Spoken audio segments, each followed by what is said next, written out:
The Gen Z kids, the youngest population that we measure today, are different than the millennials. They really are. Millennials were probably confident and overconfident, maybe, whereas Gen Z might be just the opposite. This has been such a hard year. We might need to, well, let me give you an example. To a millennial kid 15 years ago, you might have needed to say, hey, wait a minute, you're not going to be a team captain when you're a sophomore. It's not going to happen, They're over idealistic. Yeah. To a Gen Z kid, you might need to say, hey, you can do this, step up. I think it's in you. It's like confidence has morphed into caution and anticipation has morphed into anxiety. And who's to blame them? I mean, my gosh, you look at this year and they're going, have my dreams melted for what I see in the future? Yeah. Will that scholarship I thought I was going to get go away? So I feel like coaches need to lead with empathy, maybe more than we typically do, just because of this really strange time we're in.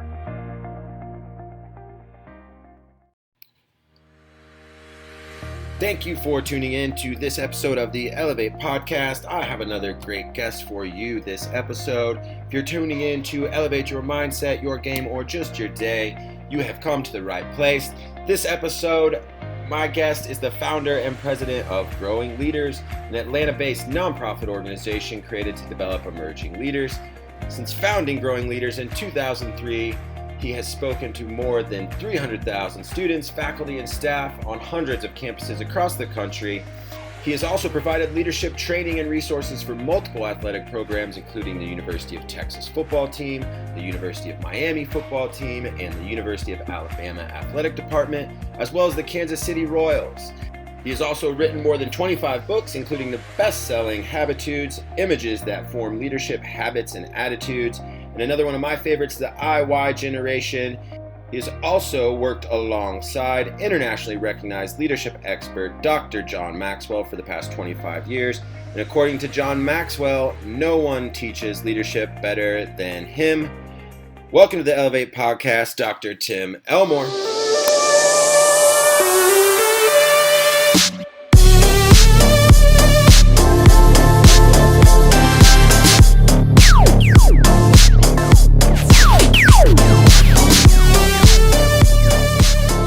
How are you? I'm well. Great to have you on the podcast. Been excited to have a conversation with you. Love your work. To start, what led your career to being an expert in millennials, IY, Gen Z, and maybe you can kind of break down some of those differences for our listeners. Sure, absolutely. Well, I began my career as a teacher. So I was with the next generation immediately, even when I was part of the next generation. But in 1983, about 4 years into my career, I started working with Dr. John C. Maxwell. So here's this leadership guru where I was on his writing team and event team and so forth. But my work with him started revealing to me there were differences in team members that were 18 and 32 and 45 and 58 and then 68. So I began to see that depending on the generation someone was in and the life experiences they brought with them or did not have with them really, really made a difference in how they responded to a leader or to a coach. Sure. So, you know this very well. A head coach might be in his 50s or her 50s. Then they got an assistant coach that's 28 years old, and that could be their daughter or their son. So right around the year 2000, I was really piqued in my interest to not only teach healthy, effective leadership, but to show how you might need to play chess, not checkers, with your people. That's one of our habitudes. Let me real quick explain it to the listener. Yeah. So we teach leadership with images. So this is an image of chess and checkers. The two games both have the very same game board, but after that, it's all different. The pieces are completely different. In checkers, all your pieces look alike, they move alike, you treat them all alike. Yeah. In chess, they're all different, rooks, bishops, queens, pawns, knights. So I just think average coaches play checkers with their people and they get average performance.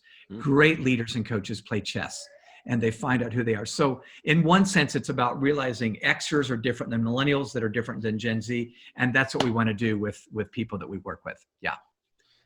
Love it. Your podcast, Growing Leaders, is one of my favorites. Always feel like my real world observations and listening to the podcast have some of these aha moments like, it's exactly what I've been seeing lately. You have a great way of putting words to some of those observations. Is there an episode or topic recently from the podcast that's still kind of resonating with you? Good question. You know, two come to mind real quick. One is I've really been, it's captured my imagination, and we just did a recent podcast on it. It's called the Dunning-Kruger effect. And I'll try to give a one minute synopsis. These are two social psychologists, Dunning and Kruger, that in 1999 really uncovered something that I think helps me as a leader when I work with young people. It basically says that there is an inverse relationship between confidence and how much you know. Like, have you ever noticed when you first learn something, you have an epiphany? It's like, oh my gosh, that's so cool, you know? And you're way more confident than what you know because you think you've just discovered it. Yeah. And then the more you learn, the more you realize you don't know. You know what I'm saying? Yeah. So this effect is like a graph that says you shoot up when you first learn something, but then if you'll let yourself dig and work and discipline yourself to really go deeper, humility sets in. It's not that you can't be confident, but you have a humility that says, I realize I got a lot more to grow in there. So we did one on that. The other one that I think might be lingering in my mind is one where I talk about learned helplessness and learned industriousness. This might be helpful for coaches. Yeah. So these are two pieces of psychological research. Back in 1967, we began to hear the term learned helplessness. And it was experiments with young people, young athletes, young students. But what was discovered was when a student or a student athlete tries something and tries something and tries something, but they see no progress. Yeah. They just see no, I'm putting in effort, nothing's happening. They begin to learn helplessness. It's that proverbial lab rat that pulls the lever, no food comes out, and they go, doesn't work. Haven't we all heard student athletes go, doesn't work? Yeah. I remember talking to a minor league baseball coach, works with the Atlanta Braves, and he was showing him how to swing and hit a curveball. And after 3 swings, the player threw down the bat and said, this doesn't work. And the coach said, I said to him, 3 swings, it's going to take 3,000 swings, to get that thing. But haven't we all felt that way? Oh, yeah. So learned helplessness is when we give up because we don't see any improvement. Learned industriousness is when a coach or a leader says, I'm going to make sure they see a little bit of progress just to keep them in the game. Maybe I give them a drill that's just going to make them work, but yet they get to see a little progress on Thursday. Yeah. That makes a difference. And you and I both know in our lives, we got to see something move. The new needle has to move. And so I'm really hot on this learned industriousness and how leaders can help that happen.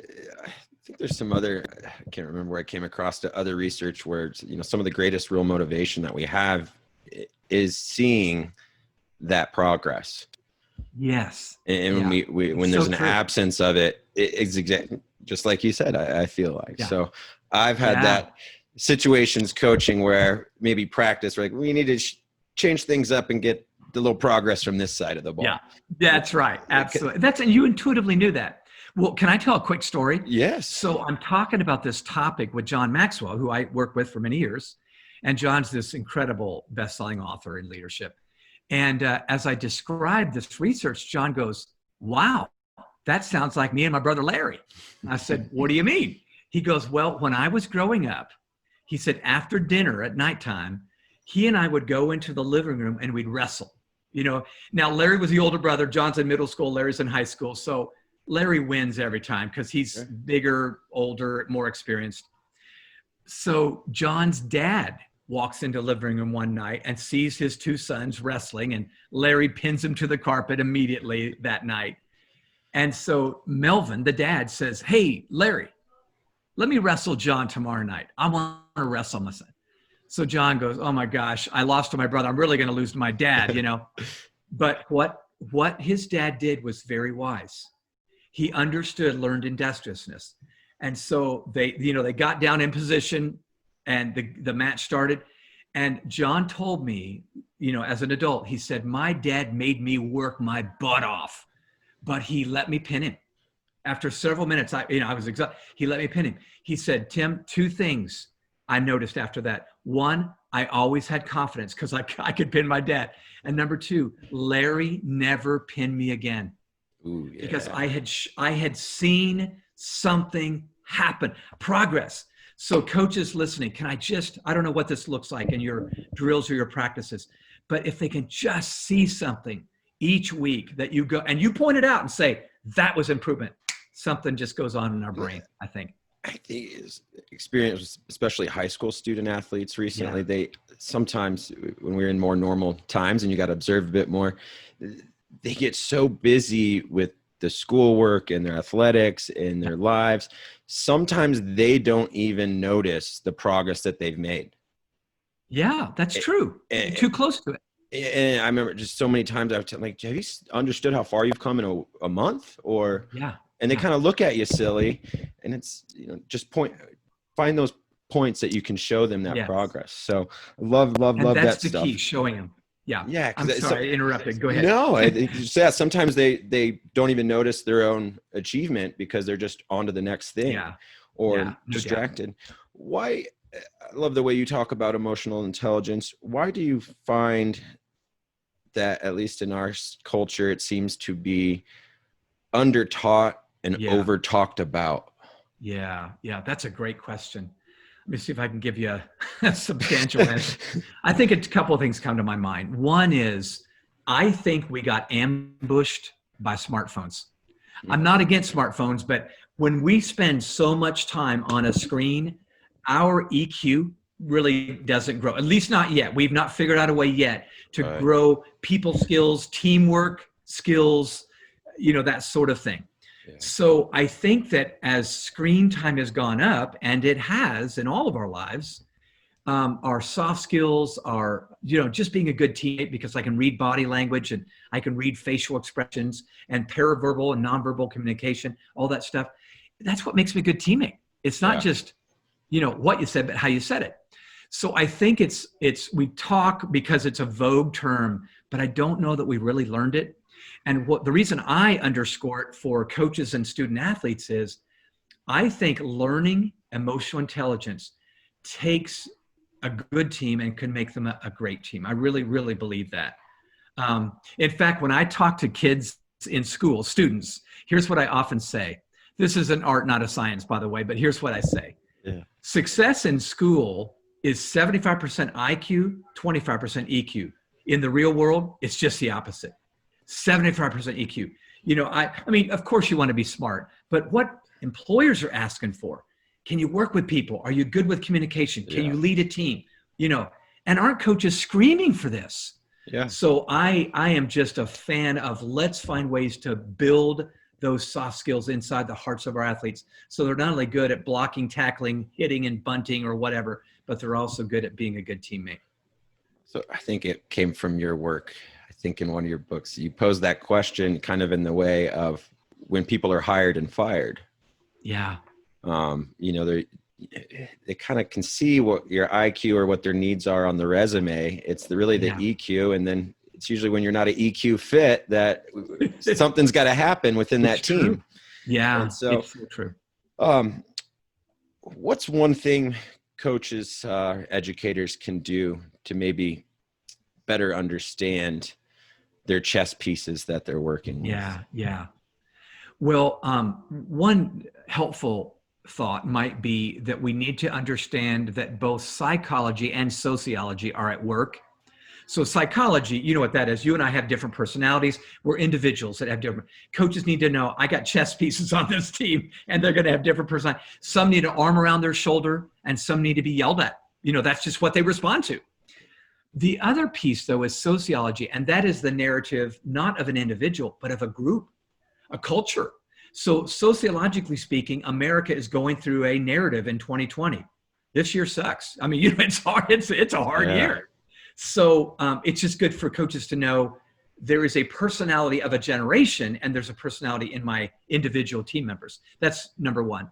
The other thing I think it would be important to understand for a coach is The Gen Z kids, the youngest population that we measure today, are different than the millennials. They really are.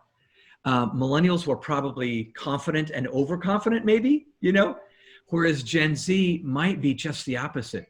This has been such a hard year. We might need to, well, let me give you an example.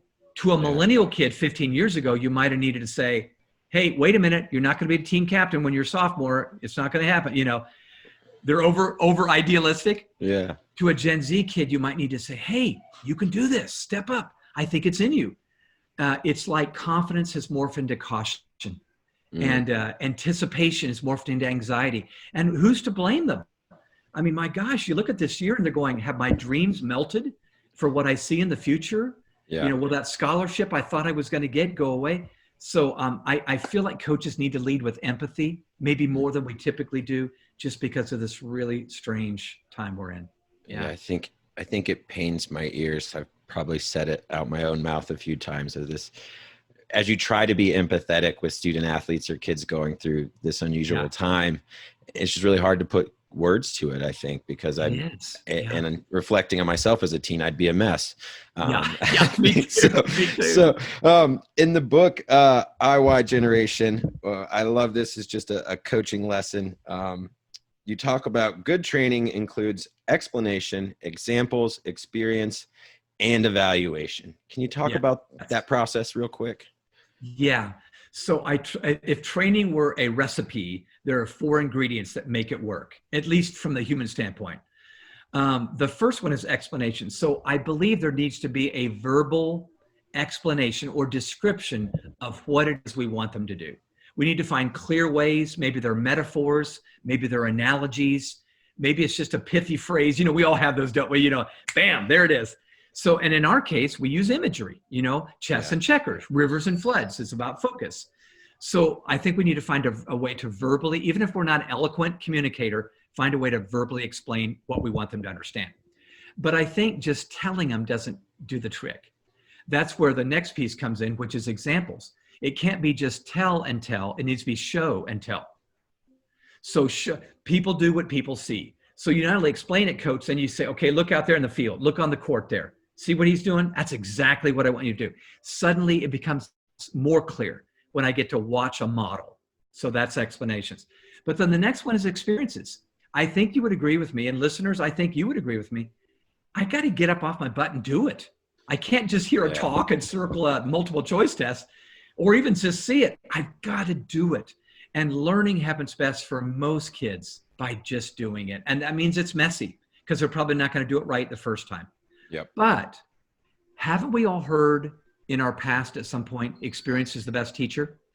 I actually have an amendment to that. I don't know that experience is the best teacher because I've seen student athletes have a bad experience and draw the wrong conclusion. So I think experience plus evaluation. So you do a play and it works or it doesn't work, but it's the debriefing afterwards that really makes it redemptive, and work. So those 4 words are just simple E words that remind me there's got to be 4 pieces to this before that kid's going to really get what we need her or him to get. I'm big on pushing the evaluation. So my experience with student athletes is, and I was the same way, who's your toughest critic here? And a lot of the hands go up, and then I ask who wants to do a simple 8-question assessment, and it's no. And I'm like, no, if you're the toughest critic, there's some really good information you need to share with yourself. So it's true.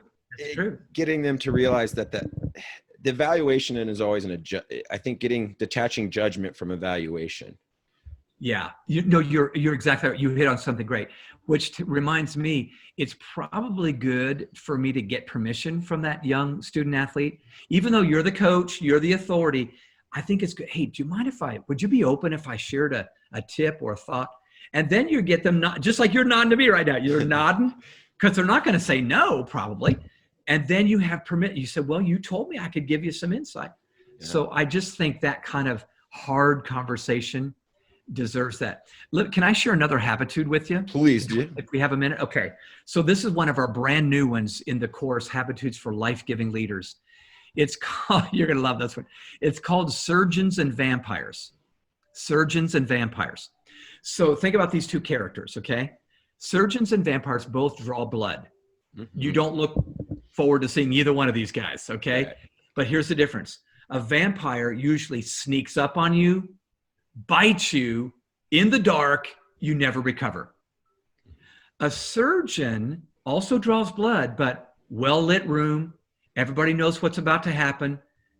He's gotten lots of training, getting ready for this moment, and then he surgically removes that cancerous tumor. He doesn't rip up your whole body. This is about feedback. I think a lot of times we're vampires, not surgeons. We're just ripping into that up, and we don't know if it's going to do any good. We're just mad. In fact, here's what I would say. We as coaches are going to give feedback out of relief or belief. Either I'm relieving myself of frustration, just yelling, or it's belief. Because I believe you're capable of more than you just showed me. I want to take that tumor out. We got to be surgeons, not vampires.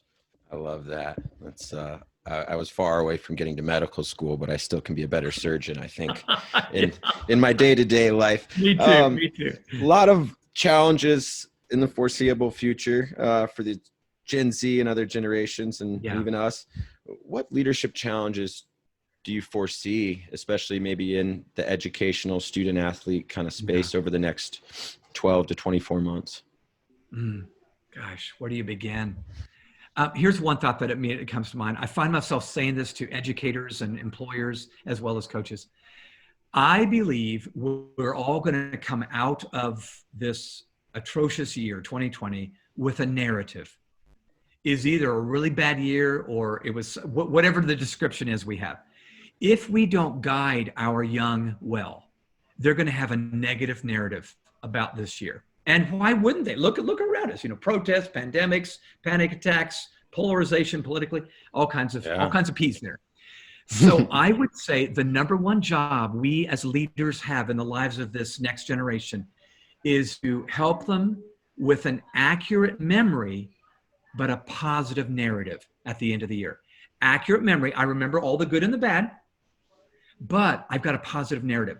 So let me just give one way you might do this. I think we ought to start with maybe taking some practice time or some teaching time and just make a pro and con list, looking back on 2020, pro and con. The con list lets them know you see that some negative things did happen. You have empathy. The pro side of that two columns is, but look at the silver lining that might have never happened had we not gone through this. Isn't it true every time you go through something bad, you look back and go, actually, that would have never happened had I not had that horrible month or whatever. For sure. So I think pro and con list. And then secondly, I think we need to tell stories of people who've gone through past tragedies and maybe even pandemics and see what happened. Here's a cool thing. Georgia Tech football posted a really cool photograph about, 2 or 3 months ago. And it was people in the grandstands at a football game wearing masks. But it wasn't last month. It was 1918. Going through the Spanish influenza 100 years ago. But they posted just to say, we're going to make it through. We're going to attend football games again. Hang in there. Yeah. I love that. That was a way to say, don't give up. One last thing. Coaches, teachers, I think we need to choose a metaphor to help guide that narrative. So I was meeting with a rising senior in high school recently, and I did this very thing. He was having a hard year, thinking about going into his senior year and maybe not going to get some of the rites of passages that seniors often get. Yeah. So we chose a metaphor. In fact, it's become one of our new habitudes. It's called candles or brush fires. Candles or brush fires. Both of these are flames, but here's the big difference. A candle can be put out with a small breath. You blow out those birthday candles, doesn't take much at all. A brush fire not only can withstand a small breath, it can withstand a strong wind. And it not only withstands a strong wind, it gets bigger with a strong wind. And I just said, we got to make a choice. We're going to be a candle and go out. We're going to be extinguished or extended by this fire called COVID-19. And I say, maybe that's a metaphor we can carry. Well, here's the cool thing. That senior just texted me and said, Dr. Tim, I'm a brush fire shearer, not a can. He got it. He got it. He's still using that metaphor in his brain to guide his narrative. Well, I'm here in Colorado, so we try to keep our candles under control. Yeah, right. But I do love that analogy. But it's so true. Right. Just seeing how hard you fight to extinguish those. But you've shared an amazing amount of magic already. But if I was to hand you a magic wand and you could grant one thing upon the young Generation Z, what would you wave with that wand? I would wave. Can I wave two things? You get two. Okay, I get two. I'm a special guest here. It's two words: resilience and resourcefulness. I just believe those two items are the meta competencies they're going to need. One, resilience, because you and I both know without grit, we're just not going to make it in anything we attempt to do, sports or otherwise. Yep. So we got to be able to bounce back, because we're going to fail at some point. Resourcefulness is huge because I think as they live their life, their job is going to change. In fact, they're probably going to get a job that may not even exist right now in 10 years. So can they be resourceful to look up and learn and relearn and unlearn what they're going to need to do to succeed over and over and over again? Those would be the two magic wands I would love to see Gen Z just get. And coaches and educators listening, if we could work on those two, like a weight room, like strength and conditioning, resourcefulness and resilience, those would be, oh my gosh, lifetime gifts that we would give them. And we'd be getting thank you notes when they're 35 saying, thanks for doing that for me way back when I was a teenager. I love it. Last question. In all your time in your career, you've done a lot of great things, and starting with John Maxwell and to today and all the things you've done globally with growing leaders. What are key characteristics that define great leadership? Wow. You got an hour? Okay. The good news is I think I can give you four. Definitely love to have you back on another episode. There you go. We'll do part 2 of this. There you go. Just because we have about a minute, I'll share 4 words that I go back to in my mind as I continue to grow as a leader, and then as I try to develop emerging leaders on teams. So these 4 words are character, perspective, courage, and favor. So here's why those 4 are key. Character is key because really it's about self-leadership. I think before I try to lead anybody else, I better lead me really well. Yeah. So that's that. Perspective is key because for the first time, perspective helps me see something outside my own life. So I've led myself well, but now I can see a better tomorrow for a team or a group. And I say, okay, I think the number one thing that divides followers and leaders is the way they think. So perspective is number 2. But with only perspective, I haven't done anything yet. That's where courage comes in. Now I got to get up off my butt and I need to do something about that perspective I have. So, courage is a marker. But with only courage, I'm an entrepreneur, but not necessarily a leader. I haven't brought anything with me, haven't brought any people with me.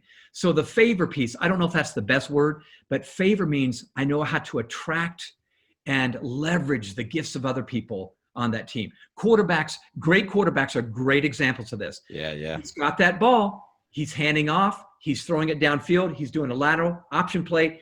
He knows there's 10 other bits of talent around him, and he is leveraging every one of them. I think that's what we've got to build in every player, every position. Yeah.